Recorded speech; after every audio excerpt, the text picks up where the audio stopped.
Naomba tutulie kwa ajili ya kuendelea na kikao. UK7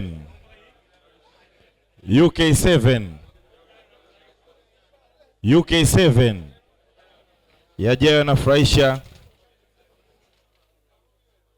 Naomba itifaki inilindie watu ambao wanaendelea na vikao vyao, ikiwa na sisi tuko hapa kwa ajili ya kuendelea na kikao chetu cha tathmini. Ndugu mwenyekiti,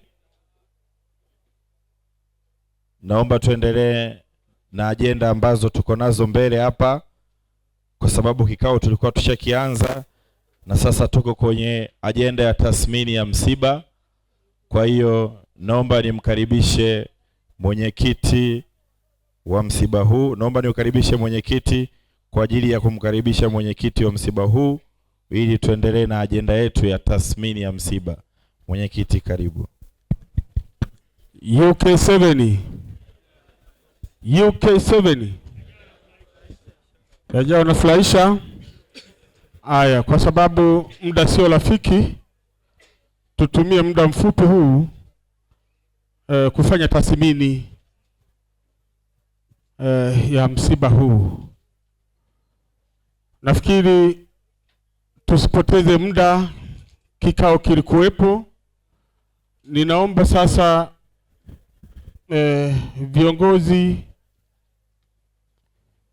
viongozi wa kamati tendaji, kamati za kisekta, wakiongozwa na mwenyekiti wa msiba huu, muwepo karibu hapa ili tuweze kuhitimisha zoezi hili. Karibuni. Asante mwenyekiti. UK7 yajayo yanafurahisha. UK7. Kwa majina naitwa Gumada Gushaha Msumba. Kwenye msiba huu nimehudumu katika nafasi ya mwenyekiti wa msiba. Nilikuwa na kamati 5. Kamati ya chakula, kamati ya mapambo, kamati ya usafiri, kamati ya mazishi, na mwisho nilikuwa na kamati ya itifaki. Nakiri kupokea kutoka kwa mhasibu mkuu shilingi milioni 20. Sasa naomba nimkaribishe katibu wangu aendelee na mchanganuo namna ambavyo zimetumika. Asante sana. Asante katibu, karibu. Asante mwenyekiti wa MAFA. Asante mwenyekiti mkuu wa UK7. UK7 yajayo yanafurahisha. UK7. Kwa majina naitwa Salumu Ikila, nimekaimu kama katibu wa msiba huu. Ndio. Mchanganuo ulikuwa ni kama ifuatavyo. Kama alivyoongea mwenyekiti wangu, tumekiri kupokea milioni 20. Milioni 20 hivyo tumetawanya kama ifuatavyo.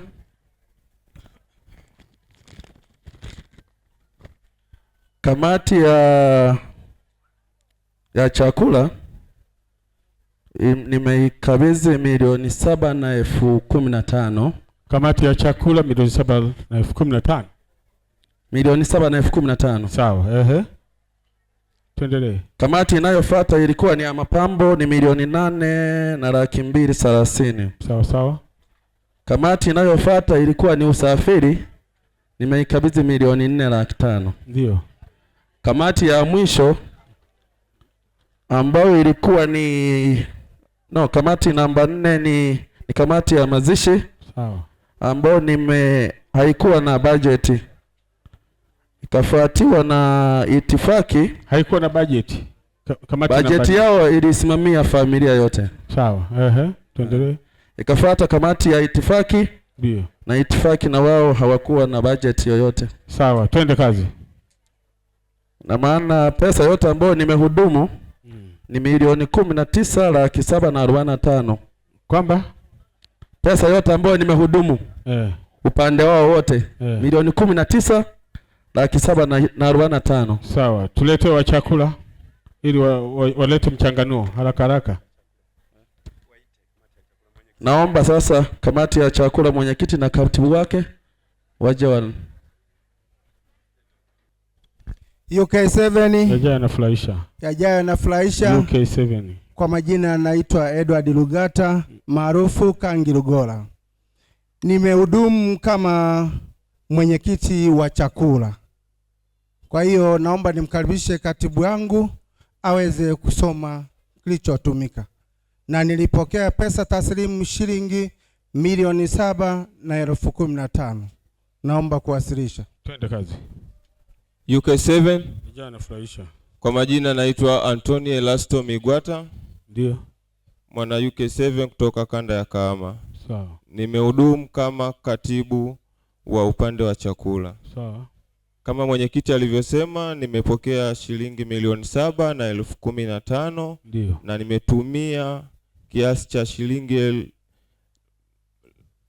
milioni 7 na shilingi 15,000. Hakuna kilichobaki. Sidaiwi. Umepokea milioni 15. Milioni 7 na 15,000. Ulipokea keshi au ulipewa kwenye simu? Keshi. Zilikuwa keshi au kwenye simu?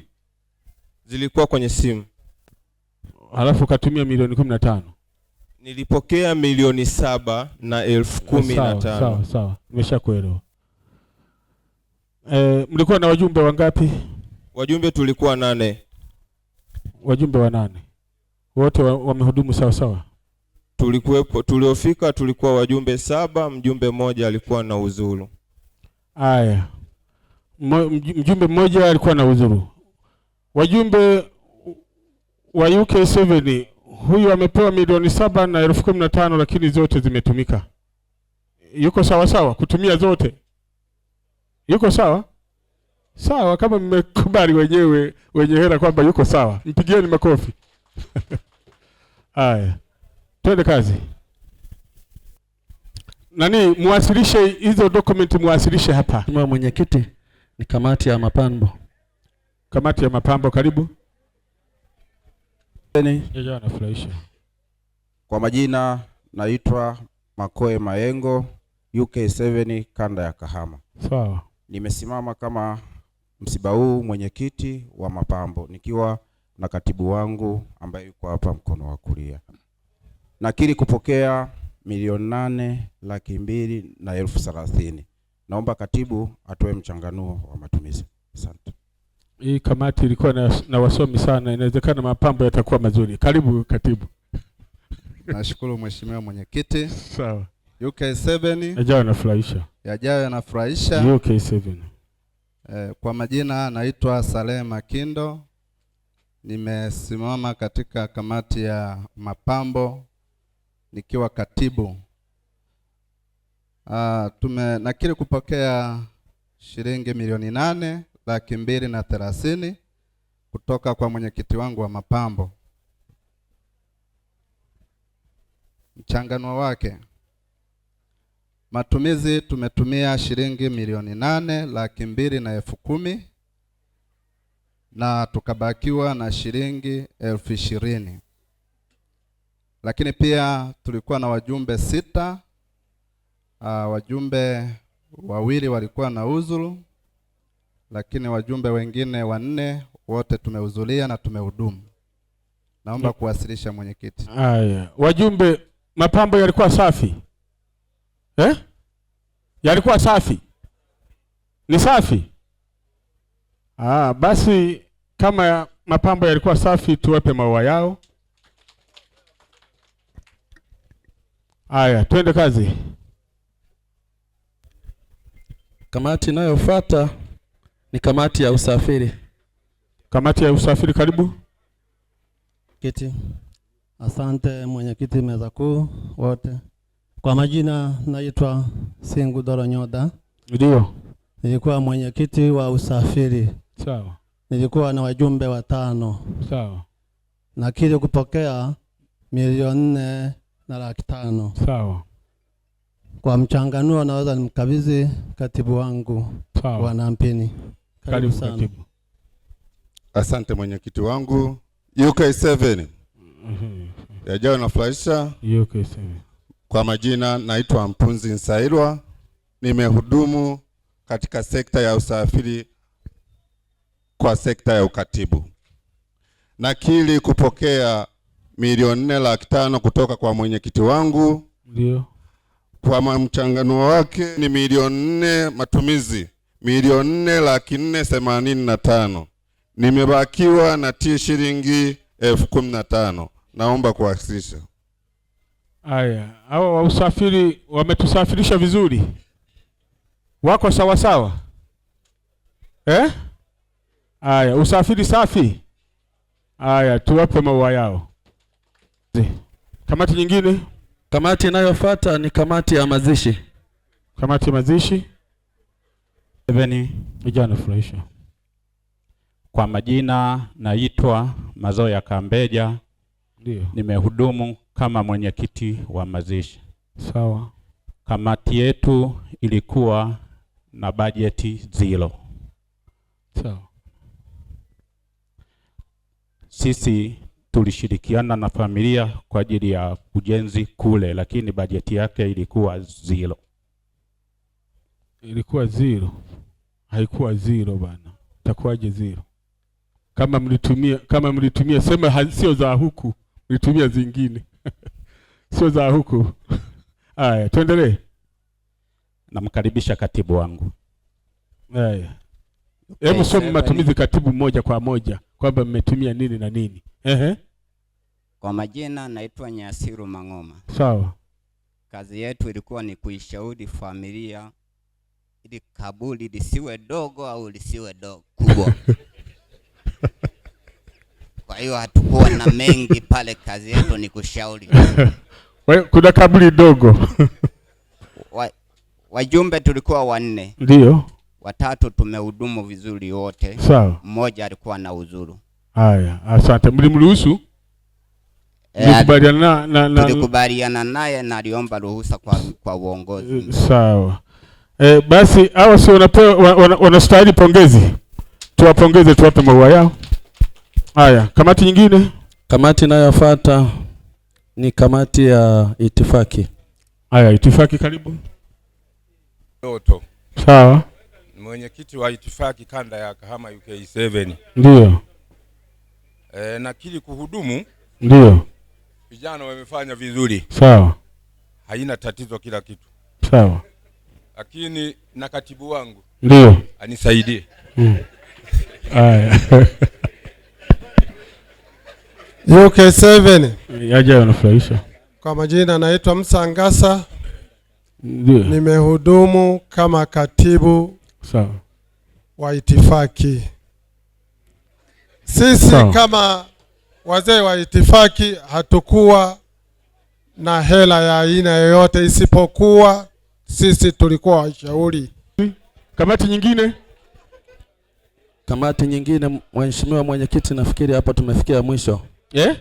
Hapo ni mwisho kabisa, hakuna kamati nyingine. Zimeisha? Zimeisha, labda nimebakiwa tu nimejumlisha na hela nilizopokea zingine. Sawa. UK7. UK7 yajayo nafurahisha. Haya, tuwe watulivu sasa. Tunacheka kidogo, tunaendelea na safari. Twende kazi. Na maana tulikuwa na hesabu ya milioni 20. Ndio. Tumejumlisha na masalio yaliyokuja sasa hivi hapa. Sawa. Tumebakiwa na 290. Wewe. Mjabakiza milioni 19 hapa. Twende kazi. Tulikuwa na milioni 19 na 745. Mlikuwa na 20 sio? Ambayo ilikuwa imetumika matumizi. Sawa. Ikawa imebaki 200,000, baki 255. Nimekusanya hela ambazo zimekuja hapa 20,000, 15,000 walikuwa na masalio. Tukabakiwa 290. Sawa. Kwa hiyo wako sawa. Kamati ya msiba huu, kamati ya msiba iko sawa sawa? Kuna maswali? Hamna? Tuwape ya kwao. Mwabeja sana. Aya. Katibu, ajenda nyingine? Asante mwenyekiti. Ajenda inayofuata ni ajenda ya 4 ambayo ni neno la shukrani kutoka kwa familia. Naomba niukaribishe mwenyekiti kwa ajili ya kuendelea na ajenda ya neno la shukrani. Nani ajenda iliyopo? Ajenda iliyopo ni ajenda gani? Neno la shukrani. Neno la shukrani. Haya. Basi kabla ya neno la shukrani tumkaribishe mwenyekiti Muhanga aliyepatwa na msiba huu, labda na yeye atoe neno, alafu baadaye neno la shukrani kutoka kwenye familia. Karibu mwenyekiti wa kanda ya Kahama. Asante mheshimiwa mwenyekiti, lakini pamoja na wajumbe wa UK7 yajayo na UK7. Basi mimi kidogo mheshimiwa mwenyekiti, nina swali kidogo, lakini si swali, nina shauri. Lakini kwa sababu ya ukongwe wa kanda yangu, wazee hao naona wanasimama wanasuasua, ni kwa sababu kanda ilishajaza siku nyingi. Hawa ni wazee wakongwe, msiwaonelea aibu. Wameishiwa sera, ndio maana wanamumunya, wanalazimisha na kuitafuna hata maiki. Lakini ushauri kwa kamati ya mapambo, ushauri hata na siku nyingine vibao tunaweka vifupi mno. Tujitahidi vibao tuweke vifupi na tuelekeze vizuri. Hayo maelekezo ama malalamiko tumeweza kuyapata. Kwa tunafanya hivyo, hata kanda nyingine tuweze kufanya hivyo ili tupate mwongozo sawa sawa. Lakini pia kwa sababu ya njia zilikuwa mbili, watu waliotokea Mwanza wamekuwa na swali la kujiuliza, hawakuweka kibao pale. Kwa hiyo tunapokuwa na njia mbili zinazotuelekeza kuelekea msibani, tujitahidi. Unaweza ukampigia simu anayepita njia ile akakupa msaada, kwa sababu hawa wajumbe hata mliotokea huku mngepigia simu wale waliotokea Mwanza, wanaotokea Msoma wanaona kibao kinachotuelekeza, wanaotokea Mwanza pia waone kibao kinatuelekeza wapi. Kwa hiyo tunakuwa tunafanya marekebisho ya aina hiyo ili tukutane kwa wakati. Kuna baadhi ya watu walipotea njia. Kwa hiyo nilikuwa na shauri, tunapopewa kamati mfano kama za mapambo, vibao tuweke virefu kidogo, unapoendesha gari ukione. Nilikuwa na shauri hivyo. Napenda kuwasilisha mheshimiwa mwenyekiti. Karibu msemaji wa familia. Msemaji wa familia. Amina. Mimi nimesimama nikiwa msemaji wa familia. Ndio. Simamia hapo wewe mfiwa. Sawa. Wakuone vizuri. Familia ya mzee Kalamu tunashukuru sana kwa huduma tuliyoipokea kutoka kwenye kikundi chenu cha UK7. Ndio. Nimetiwa moyo na umoja huu. Tangu tukiwa Kahama wamekuja wana kikundi, wametutia moyo hata kwa kusafiri. Ndio. Tumekuja nao. Sawa. Mmeonyesha upendo mkubwa mno mpaka mwisho tunamzika baba yetu. Sawa. Umeshirikiana na sisi. Sawa. Kwa hiyo nimesimama kwa neno la shukrani kabisa. Kwa moyo wa dhati. Sawa. Kwamba Mwenyezi Mungu awabariki kwa haya mnayoyafanya. Sawa. Haya. Asante. Mfiwa ndio huyo hapa. Mpe ajieleze hata kwa majina, hata kama na yeye ajitambulishe tu, watu wamfahamu kwamba kumbe tumekuja kwa fulani ndio huyu. UK7. Yaja anafurahisha. Kwa jina naitwa Yusufu Kalamu. Kwa jina naitwa Yusufu Kalamu. Sawa.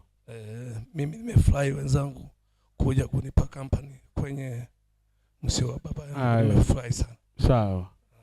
Tunakushukuru. Asante sana. Asante sana. Ajenda nyingine katibu. Asante mwenyekiti. Ajenda ya mwisho ni kufunga ama kuahirisha kikao. Sawa. Ajenda ya mwisho UK7 yaja nafurahisha. Ndugu zangu wana UK7, kwanza poleni sana. tumepokea msiba huu kwa masikitiko makubwa, lakini kwa sababu ni mipango ya Mungu tunaendelea kupokea na haya ambayo yako nje ya uwezo wetu, lakini tunayatimiza. Ndugu zangu, wanachama wenzangu, ninayo mambo machache hapa kwa sababu ya muda. Napenda niwakumbushe mambo machache sana ambayo tunatakiwa tuendelee kuishi nayo na UK7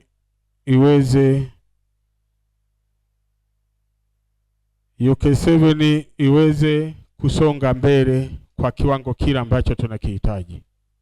Ndugu zangu, wajumbe wenzangu, wana UK7, sisi ni umoja. Sisi ni umoja ambao unatisha katika nchi hii. Sio umoja mwingine, sio kikundi kingine. Mtambue hilo. Sisi lazima tujipongeze. Sisi tunaweza. Ndugu zangu, wajumbe wenzangu, wana UK7, ninataka nizungumzie habari njema au kukumbusha habari hii ambayo inatokana na mkutano mkuu wa UK7. Tunasema sisi ni watu ambao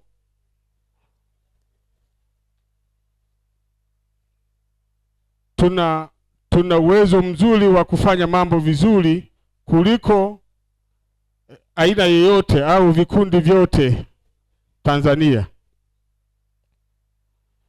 Wakati tuko kwenye mkutano mkuu pale Mwanza, tulikubaliana mambo yafuatayo. Tulikubaliana tununue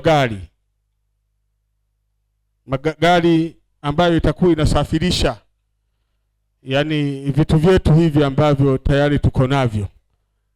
Pamoja na hayo, nafikiri haya matenti haya makii, kuna moja la kwetu hapa, lakini tunayo manne. Tukaona ni kazi ngumu mno kuwa tunayasafirisha haya kwa kutumia gari za watu. Badala yake sasa tutafute gari ili iwe rahisi hata mtu kumfikia. Mjumbe atakayohitaji huduma zetu zimpate haraka, zisiwe zinachelewa kwa sababu tu tumekosa gari. Kwa sababu sisi ni UK7 ambao tunaweza, tukasema naliwezekane hili. Tukakubaliana kwamba tununue gari. Lakini tukakubaliana tununue gari ya kubebea mwili. Wakati ule sisi kwa sababu tumeshakuwa wa kimataifa, tunapokuwa tunapatwa na msiba wa kwetu, ionekane, yani tuweke miili yetu ambayo ni ya marehemu kwa kiwango, kwenye hadhi ambayo inaendana na jina letu hili kubwa. Kwa hiyo tukaona tufanye hivyo, tununue gari la kubebea mwili, na lenyewe tayari tulikubaliana kwenye mkutano. Hayo ndio mambo ambayo tumekubaliana. Lakini pia kwa sababu ya muda nitaeleza machache haya ambayo nimeandika hapa. La pili, tulikubaliana sisi wana UK7 kwa sababu ya uwezekano wa kufanya mambo mazuri kama haya ambayo tulionayo haya. Sisi tuna nafasi kubwa sana ya kwenda mbele. Na haya maneno nishawahi kuyasema hata huko nyuma kwamba UK7 inawezekana kufanya chochote. Hatuwezi kushindwa kwa sababu sisi ni UK7. Sisi wingi wetu huu ndio unatubeba tufanye jambo tofauti na mtu mmoja. Watu walisema hatuwezi kufanya mambo kama haya wakati tunaanza. Wengine hawakuamini kwamba tutayafanya haya. Lakini leo tunayo haya na tunaongeza mengine. Na sio haya tu, tuna majengo. Na kama wewe hujawahi kufika kwenye jengo letu la UK7, jaribu utafute muda na wewe upite pale ukaone, ukajionee. Ni mambo mazuri ambayo huwezi ukaamini. Ni mambo ambayo unaweza ukajua kwamba hivi kweli na mimi nimo kwenye UK7 hii. Pamoja na mambo haya yote ni ya kwetu, nikiwemo na mimi, lazima ujipongeze. Kwa hiyo mimi baada ya hapo sasa tukakubaliana kwamba kwa sababu ya mambo mazuri haya tunayoyafanya, lakini yanahitaji gharama. Ndugu zangu, mambo mazuri, kitu chochote kizuri lazima gharama iwepo. Hiyo lazima tukubali tu, lazima gharama iwepo. Sasa katika maazimio ya mkutano mkuu tukaazimia kwamba sio ya kwangu, ya mwenyekiti, ni ya mkutano mkuu. Mkutano mkuu uliazimia kwamba ili uonekane wewe ni mmiliki halali wa mali hizi unazoziona hizi na zile zingine ambazo hazijafika hapa na zile ambazo ziko njiani tumeagiza, ili uonekane mmiliki halali wa mali hizi za UK7, lazima tuchange ili tukamilishe mipango yetu hii. Lazima tuchange ili tukamilishe mipango hii, na tukakubaliana hivyo. Mkutano mkuu ulikubaliana hivyo, na nilifanya kwa upendeleo kwamba lazima nivune watu wengi kwenye mkutano huu. Lazima niwe na watu wengi, tofauti na mikutano mingine huwa tunaifanya watu 70, kwa maana ya watu 10 kutoka kwenye kanda moja. Lakini niliamua kwamba tufanye mabadiliko, tubadilike, kwa sababu mkutano huu ni muhimu sana. Tubadilike, tuwe na wajumbe 20 ili tukanogeshe vizuri mambo ambayo tunataka tuyafanye vizuri, kwa sababu UK7 tunaipenda. Tukakubaliana tufanye hivyo kwamba ili mtu aonekane mmiliki halali lazima uguswepo na wewe. Hivi ni vitu vyetu, na hii sio kwamba tunaifanya kwa sababu ya faida ya viongozi. Hii sio kwa faida ya viongozi, na mpango kabisa mzuri. Ikiwezekana mimi pamoja na viongozi wenzangu hawa tuna mpango, ikiwezekana tutakuja tuifute hata hii ada 50,000 kama biashara yetu itaweza kujiendesha. Tupige makofi hiyo. Kwa hiyo kama tutafanikiwa, tunajipigia makofi kama tutafanikiwa. Sasa ni halali sasa nyinyi wajumbe, ni halali nyinyi wajumbe, unapokuwa unaonyesha mtu kwamba ili ni UK7 ndo hapa na hiki lete hapa, na wewe umeshaguswa kidogo na yote haya tunafanya kwa faida ya sisi tunakoelekea. Tukipata mzunguko mzuri kwenye kikundi chetu hiki, maana yake tutakuwa tunapunguza hata matumizi mengine. Tutaenda tunapunguza matumizi mengine pole pole, ili nyinyi mkae katika nafasi nzuri, muifaidi UK7 yenu kwa michango yenu. Sijui inaeleweka. Sasa kama naeleweka, ninachoomba kwa siku ya leo nasema hivi: kule chini tunakokuita chini, kwa maana ya kwenye kanda, litakapoletwa wazo hili na viongozi, sio la kupinga. Na hivi tunavyokuwa tunazungumza hapa, tayari limeshafanywa utaratibu. Inawezekana siku yoyote kwenye kila kanda yoyote mnaweza mkalipokea, lakini tayari limeshabarikiwa na mkutano mkuu. Kwa hiyo ni kwenda kwenye utekelezaji,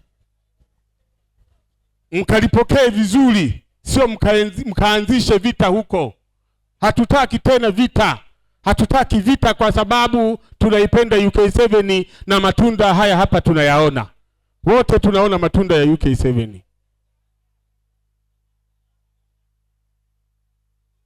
Na msikiri kwamba labda anayeenda kufaidika zaidi ni mwenyekiti. Mwenyekiti sitafaidika sana, nitafaidika kama mnavyofaidika wajumbe wengine. Kwa hiyo mkayashike haya huku chini.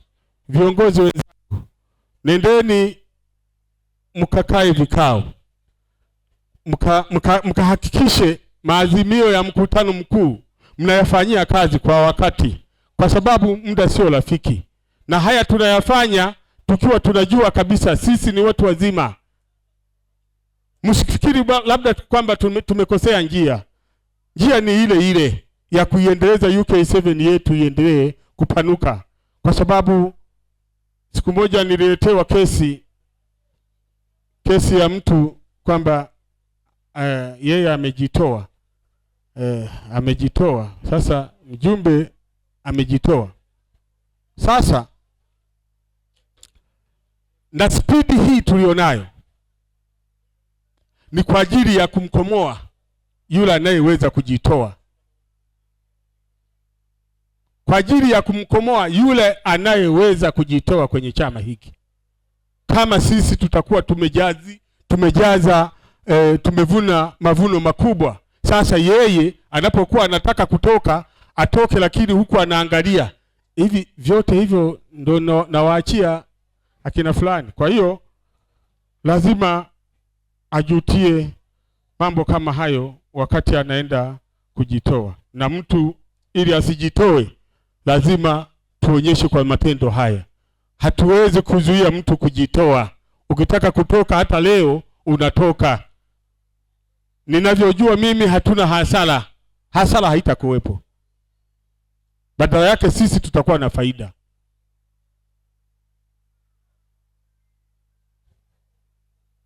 Lakini vile vile niwakumbushe makatibu kwamba zoezi hili ambalo ninalifikiria mimi kwamba inawezekana kuna milango ambayo mmefungua mingine tena mnawapitishia wajumbe, sasa na iwe mwisho, maana hatutakubaliana. Na mimi niko hapa kwa sababu ya kusimamia ukweli, na kama ukweli utapindishwa hakuna haja ya kusimama hapa mimi. Sitaki ukweli upindishwe. Tukubaliane viongozi wenzangu kwamba ili tuifikishe vizuri lazima tukubaliane. Sitaki ukweli upindishwe. Mtu kama ana ruhusa awekewe ruhusa, sio kuwekewa tiki. Kama mtu amehudhuria unajitahidi unamwekea na tiki. Ipo siku moja nitafanya loko ya wajumbe mmoja mmoja walioandikwa kwenye madaftari haya, na mimi ninaweza, nitafanya hiyo. Msifikiri kwamba sitaweza, nafanya. Na kama kuna mtu ambaye atachoka kwenye mfumo huo achoke, lakini ipo siku nitafanya hivyo, na aibu hizo zitarudi kwenu. Lazima hawa watu wametuchagua kwa ajili ya kuwatumikia. Sisi ndio tunawaongoza, lakini tuwaongoze katika misingi. Tusitumie madaraka yetu kujinufaisha watu wachache. Watu wanaumia. Ukiangalia hapa watu wote wametumia gharama mpaka anafika hapa. Lakini kumbe kuna katibu mmoja ana uwezo wa kumwandikia mtu umehudhuria halafu hayupo. Hiyo mimi siitaki. Kwa hiyo ipo siku. Naheni. Kingine ninataka nishauri kwamba misiba hii, leo tuna msiba hapa, lakini kesho tuna msiba wapi huko? Masumbo huko, ushirika huko. Kwa hiyo tuna msiba kesho. Sasa watu tunawachosha. Tunapokuwa tunaendelea kupanga misiba yetu hii, hata familia ziwe zinatukubalia tu tuwaingilie, kwa sababu sisi tuko wengi. Mturuhusu familia kwamba wewe ukifanya leo, kwa sababu imetokea miwili, wewe fanya leo. Lakini ili watu tuwape nafasi hapa nzuri, angalau tusogeze siku mbili mbele, ili mtu hata kama atakuwa amepata changamoto, atakuwa ameshamaliza changamoto zake na kwenda tena kuhudhuria kwenye msiba mwingine. Kwa hiyo hii nayo wale ambao wanahusika kwenye kupangilia hizi nazo zinatuchosha. Lazima ifike mahala tutambue hawa ni watu tusiwapeleke kama ng'ombe, tuswage tu ebize mloli pakiraka ebize mlomagolo twende kazi. Sasa lazima tuangalie uwezekano wa watu wetu kwamba je, wataweza kumuvu.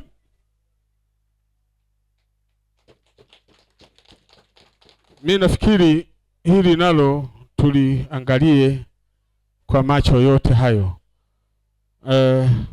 Baada ya hapo sasa nifike mwisho, lakini niwaombe ndugu zangu wajumbe, msije mkapigwa faini kwa sababu ya vitambulisho. Hii inakuwa kama vile umefanya makusudi. Msije mkapigwa faini siku moja kwa sababu ya vitambulisho.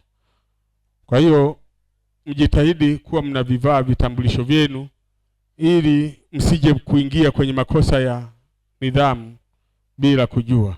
Kana mkutano tunapokuwa tunafanya hivi, ina gharama gani? Kwa nini tusirushe moja kwa moja hata wajumbe walioko nyumbani huko wao wanashuhudia matukio haya, wajifunze kutokana na vikao hivi. Sasa kwa sababu nyinyi tulikuwa tunahitaji, kama inawezekana, kwa nini zisirushwe tu? Mikutano hii inarushwa. Mimi kwa mfano, labda mimi sitaenda kesho, mkutano huo unapokuwa unarushwa na mimi najifunza leo kimefanyika hiki, lakini lazima niangalie kumbe UK7 sasa hivi nataka hivi, UK7 nataka vitambulisho, tukiwa tunarusha live. Inawezekana, na kwa gharama inawezekana ni ile ile. Wajumbe, ni kosa tukifanya hivyo tukirusha. Kwa hiyo tuwe tunafanya hivyo mambo kama hayo. Baada ya hapo sasa nimkaribishe mchungaji Baba Askofu kwa ajili ya kutuweka katika mikono salama ili tuweze kurudi majimbani. Baada ya mchungaji sasa kuhitimisha hili, mimi sasa nitakuwa nimeshawaaga kwa sababu sitaki niwacheleweshe sana. Kwa hiyo badala ya kwamba niseme nimeahirisha kikao, basi kwa maombi hayo yatakuwa yametuahirishia kikao na sisi wote tuweze kurudi majumbani. Asanteni sana. Tufumbe macho. Kwa sala zote ulizo nazo tuombe pamoja. Baba yetu na Mungu wetu, asante kwa ajili ya maelekezo ya viongozi wetu, mwenyekiti mkuu.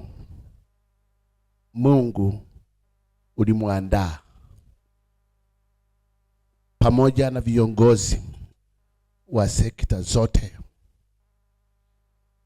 Mungu wetu, sisi ni watoto wako. Tunaanza sasa kuingia kwenye vyombo vyako vya moto. Baba, tuangalie. Wengine watakuwa na ndege mbalimbali kuelekea sehemu mbalimbali, wengine magari, wengine pikipiki. Mungu, natamka uwezo wako na nguvu zako, utulinde, tutakase kwa jina lako. Tunakataa hila zote za shetani. Mungu, utufunike kwa damu yako takatifu.